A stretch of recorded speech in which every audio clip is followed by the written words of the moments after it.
নিজৰ ট্ৰেডাৰ বন্ধুসকলে like comment share subscribe কৰি দিব, নহ'লে কোনে কৰি দিব। চাওক হেভি লষ্ট আজি মোৰ কাৰণে, এই দুখীয়াৰ কাৰণে হেভি লষ্ট। দেখিছে কিমান পইণ্টনো গৈছে আপোনাৰ 20 পইণ্টত, 20 পইণ্টো নহয় নেকি, 14 পইণ্ট। ইমানত 1600 পাইছোঁ ফাৰ্ষ্ট ট্ৰেড, আৰু ট্ৰেড কৰিবই নালাগিছিল। আকৌ নেক্সট ট্ৰেড কৰিলোঁ 3500 ওলাই গ'ল। এইটো আপোনাৰ 25 পইণ্টত ইমান ওলাই গ'ল। এনেকৈ যদি হয়, 4টা ট্ৰেডে লৈছোঁ বাৰু, ডিচিপ্লিনটো ভংগ কৰা নাই।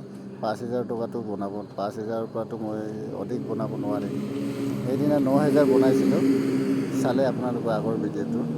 এইটো চাওক 14 পইণ্টত 36